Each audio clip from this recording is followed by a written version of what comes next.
तर hello hi सर्वांना नमस्कार आणि आपल्या द मिरॅकल मॉर्निंगच्या 3ऱ्या अध्यायामध्ये सर्वांचं मनापासून स्वागत आहे. चला तर वेळ न घालवता सुरुवात करूयात की आजच्या भागामध्ये आपल्याला काय शिकायला भेटत आहे ते. अध्याय क्रमांक 3. आज जसे आहे तसे स्वीकारणे म्हणजे समर्पण, यावर मी बोलणार आहे. म्हणजे आपण जसे आहोत तसे आपण स्वतःला स्वीकारणे म्हणजे समर्पण. तर आपण नक्की त्याच्यामध्ये काय करायचे ते आपण आज शिकूयात. बऱ्याचदा काय होते की आपण प्रत्येकजण आपल्या आयुष्यात अमुक वेळी अमुक गोष्ट हवी आहे, हे असं होणार आहे, ते तसं होणार आहे, मी असं करणार आहे, हे सगळं आपण ठरवून ठेवतो. आणि तेही बरोबरच आहे ना, कारण ठरवून तर ठेवायलाच हवं ना. कारण काहीतरी गोल सेट करून आपण जगलो नाही तर काय उपयोग ना. म्हणजे आयुष्य जगताना जर आपण काहीच गोल सेट नाही केले, काहीच ठरवलं नाही की आपल्याला काय करायचं आहे काय नाही, तर आयुष्य जगण्यामध्ये काय अर्थ ना. शेवटी कोणीतरी सांगून गेलं आहे की हे जीवन आशेवरच तर टिकून आहे. जीवनातली आशाच जर संपली तर जीवनाला अर्थ काय उरणार आहे. बरोबर आहे ना. आता जीवन आहे म्हणजे आशा अपेक्षा तर असणारच. जर आशा अपेक्षाच नसतील तर जीवन जगण्यामध्ये अर्थ तरी काय आहे ना. आशा अपेक्षा आहेत तरच जीवन आहे, म्हणजेच आशेवरच जीवन टिकून आहे आपलं. परंतु प्रत्येक वेळी आपण ठरवलेल्या गोष्टी तशाच घडतात किंवा तशाच घडतील असं नाही ना. कारण आपल्या आयुष्याचे नियोजन हे आपल्या हातात नसून तर ते परमेश्वराच्या हातामध्ये असतं. हे आपल्याला समजायला हवं. परमेश्वराला माहीत आहे की आपल्यासाठी योग्य काय आहे, अयोग्य काय आहे, आपल्याला कोणती गोष्ट कधी द्यायची आहे, हे त्याच्या हातामध्ये आहे. काही वेळा काय होतं की आपल्याला वाटतं आपलं पूर्ण आयुष्य आपल्या हातामध्ये आहे, पण तसं बिलकुलच नाही आहे. तर आपलं आयुष्य आपल्या हातामध्ये कधीच नसतं. आपलं आयुष्य ज्यावेळी आपण जन्म घेतो तेव्हापासून ते मृत्यूपर्यंत पूर्णपणे परमेश्वराच्या हातामध्ये असतं. तर मग आपण का सगळं ठरवायचं की मी हेच करणार आहे, मला हेच करायचं आहे आणि कोणतीही गोष्ट अशीच झाली पाहिजे तशीच झाली पाहिजे.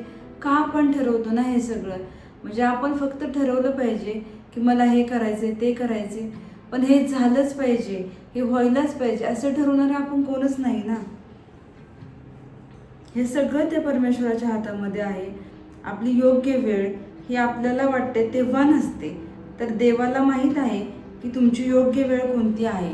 म्हणजे आपण ठरवतो की ह्यावेळी मला हे पाहिजे, त्यावेळी मला ते पाहिजे, ह्या टप्प्यावर मला ते पाहिजे, असं आपण ठरवतो आणि आपल्याला वाटतं की तीच वेळ आपली योग्य वेळ आहे. परंतु तसं अजिबात नसतं.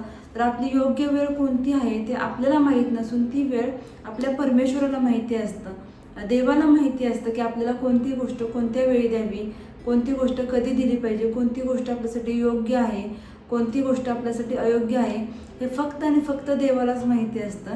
त्यामुळे त्याला ते ठरवू दे ना की आपल्याला कोणती गोष्ट द्यायची आहे, कोणती गोष्ट कधी द्यायची आहे, कधी नाही द्यायची. आपण त्याच्याकडे फक्त मनापासून त्या गोष्टीसाठी मागणं करणं हेच आपल्या हातामध्ये आहे. म्हणजे एखादी गोष्ट आपल्याला मनापासून हवी असेल तर आपण त्याला ती मागणे आणि तेही मनपूर्वक मागणे की देवा मला ही गोष्ट हवी आहे, ती गोष्ट तुम्हाला दिलीच तर मला खरंच आनंद होईल, हे आपण देवाला बोलायचं. पण ती गोष्ट मला मिळालीच पाहिजे असा अट्टहास आपण कधीच नाही करायचा. मला तरी वाटतं की आपल्या आयुष्यात काय गरजेचे आहे आणि काय गरजेचे नाही हे आपल्यापेक्षा देवाला जास्त माहीत असते. आता मलाच काय, बऱ्याच जणांना म्हणजे सगळ्यांनाच माहिती आहे की आपल्यासाठी योग्य काय आहे, परत अयोग्य काय आहे, आपल्या आयुष्यात काय असावं काय नसावं हे आपल्यापेक्षा जास्त देवालाच माहिती आहे. तरीही लोक विनाकारण त्याच गोष्टींचा विचार करत स्वतःला त्रास करून घेत असतात की म्हणजे त्याच्यामध्ये त्रास करून घेण्यासारखं काहीच नाही आहे. कारण ते फक्त आणि फक्त देवाला माहिती आहे की ती गोष्ट आपल्यासाठी गरजेची आहे की नाही. तरीही आपण स्वतःला दुःख करून घेतो, तरीही आपण स्वतःला त्रास करून घेतो. थोडक्यात देवासमोर सरेंडर करणे यातच आपल्या आयुष्याचं सगळं सुख आहे. जेव्हा आपण आपली चांगली कर्म करत राहतो आणि पूर्णपणे देवाला सरेंडर करतो तेव्हा आयुष्यामध्ये खूप चमत्कार घडायला लागतात. याचा मी स्वतः अनुभव घेतलेला आहे.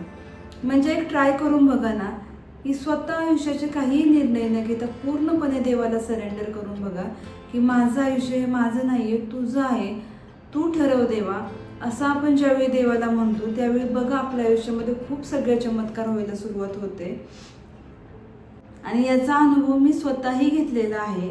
म्हणजे आपण ठरवायचं काहीच नाही की असंच होणार तसंच होणार. फक्त काय करायचं की सकाळी देवासमोर हात जोडून बोलायचं की हे देवा, मी तुझी आभारी आहे की तू एवढं सुंदर आयुष्य मला दिलं आहेस. माझं आयुष्य हे माझं नसून ते तुझंच आहे. तू जे निर्णय घेशील ते मला मान्य आहेत. असं रोज देवासमोर हात जोडून नतमस्तक होऊन बोला आणि बघा आपल्या आयुष्यामध्ये काय चमत्कार होत आहेत. मी स्वतःही हेच अनुभव घेतलेले आहेत. पहिलं म्हणजे कसं असायचं की मला हे हवं आहे, मला ते हवं आहे. मी सारखं असं ठरवायचे की नाही मला हे मिळणार आहे, मला ते मिळणार आहे. त्यावेळी मला भयंकर त्रास व्हायचे. पण ज्यावेळी मी माझं आयुष्य पूर्णपणे देवाला सरेंडर करायला शिकले की सगळं काही देवा तूच ठरवायचं माझ्या आयुष्याचं आणि माझ्या आयुष्याचे सगळे निर्णय तूच घ्यायचे असं मी देवाला सांगायला सुरुवात केली, तेव्हापासून माझ्या आयुष्यामध्ये खूप सगळे सकारात्मक बदल झालेले आहेत. आणि तुम्ही जेव्हा हे करताल तेव्हा तुम्हालाही खरंच खूप छान अनुभव येतील याचे. म्हणजे कसं होतंय ना की प्रत्येक माणूस आपलं दुःख देवासमोर सांगत बसतो की देवा हे असं का केलं, देवा तसं का केलं. म्हणजे कसं होतंय ना की प्रत्येक माणूस आपलं दुःख देवासमोर सांगत बसतो की देवा हे असं का केलं, देवा हे माझ्यासोबत तसं का केलं, माझ्यासोबतच काय सगळं घडतंय, असं प्रत्येक माणूस देवासमोर रडत बसतोय. पण देव पण बोलत असेल की अरे याला मी एवढं सगळं चांगलं देतोय, तेव्हा हा म्हणतो तुझ्यावर माझा विश्वास आहे. आणि एक गोष्ट याच्या मनाविरुद्ध घडली तर याचा विश्वास कमी होतोय माझ्यावरचा. येथे मग देवाचा आपल्यावरचा विश्वास कमी होतो. म्हणजे बघा ना की मला इथे असं सांगायचंय की एखादी चांगली गोष्ट जर आपल्या आयुष्यामध्ये घडली तर आपण कसं म्हणतो की अरे वा, देवाने मला एवढी छान गोष्ट दिली, देवाचं माझ्यावरती लक्ष आहे, देवाची माझ्यावर कृपा आहे.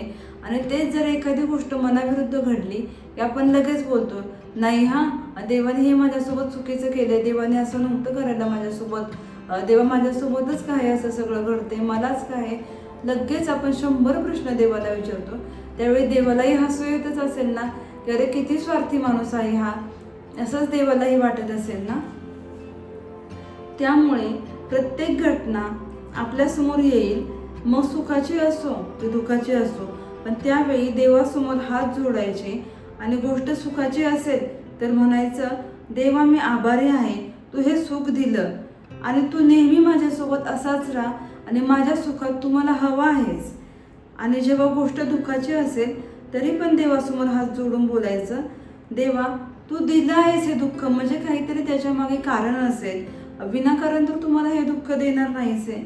तर स्वीकार आहे मला या दुःखाचा, पण या दुःखाचा सामना करताना तू माझ्यासोबत राहा, एवढीच विनंती आपण देवाला मनापासून करायची. आणि बघा आपण त्या दुःखाचा सहजपणे हसत सामना करू शकतो. जेव्हा तुम्ही असे कराल तेव्हा सगळे चमत्कार तुम्ही अनुभवताल. बघा प्रयत्न करून कसं वाटतं हे ट्राय केल्यानंतर आणि तुमचे अनुभव मला नक्की सांगा. मला याचे खूप सगळे अनुभव आलेत की पूर्णपणे ज्यावेळी आपण देवाला सरेंडर करतो त्यावेळी खरंच आपल्या आयुष्यामध्ये खूप सगळे सकारात्मक बदल होतात. म्हणजे आपण देवाला बोलायचं की देवा माझं जे आयुष्य आहे ते माझं नसून तुझं आहे, याची सगळी जबाबदारी तुझी आहे. मी फक्त आणि फक्त माझे चांगले कर्म करत राहणार, तेव्हा माझ्या हातून फक्त आणि फक्त चांगले कर्म घडत राहोत, हीच फक्त तुझी कृपादृष्टी माझ्यावरती राहू देत. बाकी सगळं आणि सगळं तुझ्या हातामध्ये आहे, तुझे निर्णय सगळे मला मान्य आहेत. असं बोलून जेव्हा आपण देवाला सरेंडर करतो त्यावेळी खूप सगळे सकारात्मक बदल आपल्या आयुष्यामध्ये बघायला मिळतात. आणि तुम्ही हे सगळं करून नक्की बघा, मलाही अनुभव आलेले आहेत. आणि तुम्ही हे सगळे अनुभव नक्की घ्या आणि तुमचे अनुभव माझ्यासोबत शेअर करा. व्हिडिओ शेवटपर्यंत बघितल्याबद्दल मनापासून धन्यवाद.